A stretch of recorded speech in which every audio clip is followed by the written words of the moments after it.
All right, NFL offseason recap. We're going to start with the New York Giants. Now, a little bit of context. Last offseason, the Giants had to choose between Daniel Jones and Saquon Barkley, and they chose Daniel Jones. They signed him to a 4-year, $160 million deal, but a lot of that money is up front. So, in the last 2 years of his contract, I think the Giants can dump him. This past season, Daniel Jones tore his ACL, was out for a large chunk of the season. The offensive line was atrocious. Now, moving on to Saquon Barkley, he signed a 1-year deal, and he was going to be a free agent this offseason. The Giants were working with him, according to some reports, trying to get him extended. But according to Barkley, those talks never happened.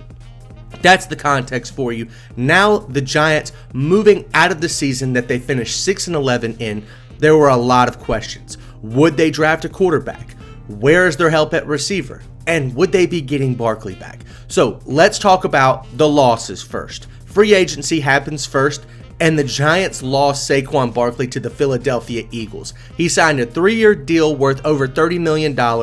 I don't think the Giants were even close to matching that number. So the loss there, yes, it's really bad to lose to your rival, but to not have to pay him $30 million in a time period where the Giants aren't the most competitive team, maybe that ended up being a positive. But the major loss here was Xavier McKinney, the safety for the Giants. He signed with the Packers, and to me, he was the most important part of that defensive back unit. Losing him is a major loss because there's no offsetting pickup here that I see as a decent replacement.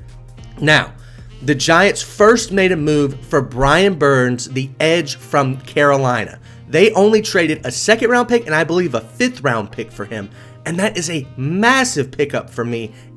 Just because the Rams were offering the Panthers, I think, 2 first-round picks in the middle of the season for Brian Burns, the fact that the Giants got him for a 2nd, beautiful. Signed him to an extension. He's going to be there for a long time. I really like Brian Burns' game. I think he's an amazing pickup for the Giants. Now, in free agency, there were 2 things that I wanted to talk about. One, the Giants tried to replace Xavier McKinney with Jalen Mills from the Patriots, the Eagles, you name it.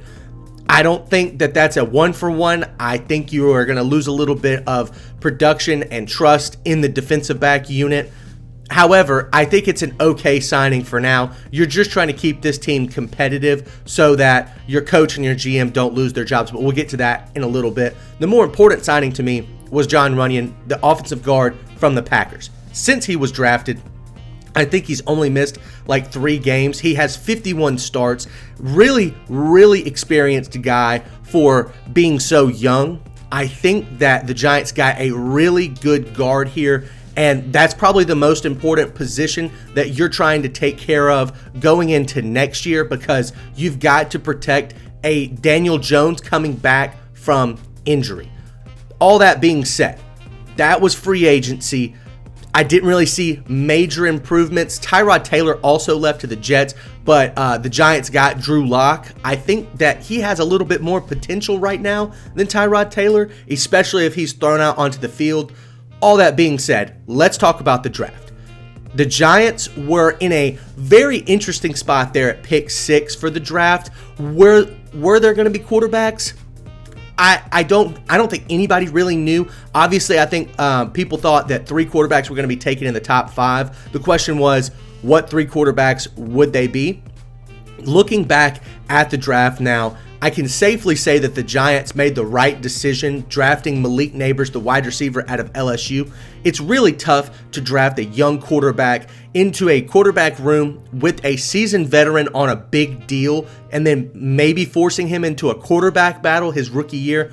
I don't think any Giants front office staff or coaching staff wanted to do that this year. So drafting Malik Nabers, getting a weapon for Daniel Jones or Drew Lock or whoever starts the season, that was the right call. Now for the rest of the draft, I thought that it was okay. Nothing of note. I kind of like Tyler Nubin, the safety out of Minnesota. I really think that Theo Johnson, the tight end from Penn State, could be a steal in the draft. But nothing crazy. They didn't make any dramatic trades or anything like that. So I think I like the Giants draft.